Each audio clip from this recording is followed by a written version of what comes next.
ನಮಸ್ಕಾರ ಸ್ನೇಹಿತರೆ, ನಾಡು ನುಡಿ ಯೂಟ್ಯೂಬ್ ಚಾನಲ್ಗೆ ನಿಮಗೆಲ್ಲ ಸ್ವಾಗತ. ಸ್ನೇಹಿತರೆ, ಕನ್ನಡದ ಖ್ಯಾತ ನಿರೂಪಕಿಯಾಗಿರುವ ನಿರೂಪಕಿ ಅನುಶ್ರೀಯವರು ಈಗ ಮದುವೆಯಾಗುತ್ತಿದ್ದಾರೆ. ಅದೆಷ್ಟೋ ಸಮಯಗಳಿಂದ ನಿರೂಪಕಿ ಅನುಶ್ರೀಯವರ ಅಭಿಮಾನಿಗಳು ಅನುಶ್ರೀಯವರ ಮದುವೆಯನ್ನು ನೋಡಲು ಕಾದು ಕುಳಿತಿದ್ದರು. ಸದ್ಯ ನಿರೂಪಕಿ ಅನುಶ್ರೀಯವರು ರೋಷನ್ ಅನ್ನುವ ಹುಡುಗನನ್ನ ಮದುವೆಯಾಗುತ್ತಿರುವುದು ಅವರ ಅಭಿಮಾನಿಗಳ ಸಂತಸಕ್ಕೆ ಕಾರಣವಾಗಿದೆ. ಈ ನಡುವೆ ಸಾಮಾಜಿಕ ಜಾಲತಾಣದಲ್ಲಿ ಅನುಶ್ರೀಯವರು ಮದುವೆಯಾಗುತ್ತಿರುವ ಹುಡುಗನ ಬಗ್ಗೆ ಸಾಕಷ್ಟು ಚರ್ಚೆಗಳು ನಡೆಯುತ್ತಿದೆ ಅಂತ ಹೇಳಬಹುದು. ನಿರೂಪಕಿ ಅನುಶ್ರೀಯವರು ಮದುವೆಯಾಗುತ್ತಿರುವ ರೋಷನ್ ಅವರ ಒಟ್ಟು ಆಸ್ತಿ ಎಷ್ಟು ಮತ್ತು ಅವರು ಯಾವ ಬಿಸ್ನೆಸ್ ಮಾಡುತ್ತಿದ್ದಾರೆ ಅನ್ನುವ ಬಗ್ಗೆ ಸಾಕಷ್ಟು ಚರ್ಚೆಗಳು ನಡೆಯುತ್ತಿದೆ.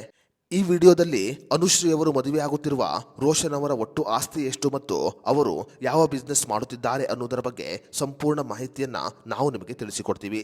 ವಿಡಿಯೋ ತುಂಬಾ ಇನ್ಫಾರ್ಮೇಟಿವ್ ಆಗಿದೆ, ಎಲ್ಲೂ ಸ್ಕಿಪ್ ಮಾಡದೆ ನೋಡಿ. ಹಾಗೂ ಅನುಶ್ರೀ ಮತ್ತು ರೋಷನ್ ಅವರ ಜೋಡಿ ಹೇಗಿದೆ ಅನ್ನೋದರ ಬಗ್ಗೆ ನಿಮ್ಮ ಅನಿಸಿಕೆಯನ್ನು ನಮಗೆ ಕಮೆಂಟ್ ಮಾಡಿ. ಸ್ನೇಹಿತರೆ, ನಿರೂಪಕಿ ಅನುಶ್ರೀ ಅವರು ಮದುವೆಯಾಗುತ್ತಿರುವ ರೋಷನ್ ಅವರು ತಮ್ಮದೇ ಆದ ಸ್ವಂತ ವ್ಯವಹಾರವನ್ನು ಹೊಂದಿದ್ದಾರೆ.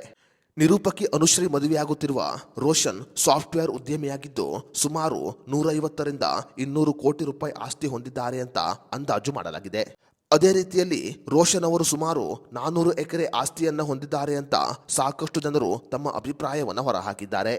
ಆದರೆ ಅನುಶ್ರೀ ಆಗಲಿ ಅಥವಾ ರೋಷನ್ ಆಗಲಿ ತಮ್ಮ ಆಸ್ತಿಯ ಬಗ್ಗೆ ಎಲ್ಲೂ ಕೂಡ ಅಧಿಕೃತ ಹೇಳಿಕೆಯನ್ನು ಕೊಟ್ಟಿಲ್ಲ.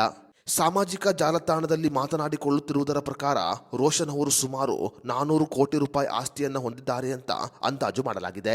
ನಿರೂಪಕಿ ಅನುಶ್ರೀ ಮತ್ತು ರೋಷನ್ ಅವರು ಸಿನಿಮಾ ಕ್ಷೇತ್ರದಲ್ಲಿ ಪರಿಚಯವನ್ನು ಮಾಡಿಕೊಂಡಿದ್ದು ಕಳೆದ 2 ವರ್ಷಗಳಿಂದ ಇಬ್ಬರು ಪ್ರೀತಿ ಮಾಡುತ್ತಿದ್ದರು ಅಂತ ಹೇಳಲಾಗುತ್ತಿದೆ. ಕಳೆದ 2 ವರ್ಷಗಳಿಂದ ಪರಸ್ಪರ ಪ್ರೀತಿ ಮಾಡುತ್ತಿದ್ದ ಅನುಶ್ರೀ ಮತ್ತು ರೋಷನ್ ಅವರು ಈಗ ಮನೆಯವರ ಒಪ್ಪಿಗೆಯನ್ನು ಪಡೆದುಕೊಂಡು ಗುರು ಹಿರಿಯರ ಸಮ್ಮುಖದಲ್ಲಿ ಮದುವೆಯನ್ನು ಮಾಡಿಕೊಳ್ಳುತ್ತಿದ್ದಾರೆ.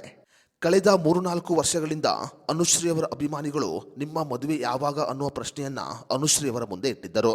ಸದ್ಯ ಅನುಶ್ರೀಯವರು ಈಗ ಎಲ್ಲಾ ಪ್ರಶ್ನೆಗಳಿಗೂ ಉತ್ತರವನ್ನು ಕೊಟ್ಟಿದ್ದಾರೆ. ಸ್ನೇಹಿತರೆ, ಅನುಶ್ರೀ ಮತ್ತು ರೋಷನ್ ಅವರ ಜೋಡಿ ಹೇಗಿದೆ ಅನ್ನೋದರ ಬಗ್ಗೆ ನಿಮ್ಮ ಅನಿಸಿಕೆ ಅಭಿಪ್ರಾಯವನ್ನು ನಮಗೆ ಕಮೆಂಟ್ ಬಾಕ್ಸ್ನಲ್ಲಿ ತಿಳಿಸಿ.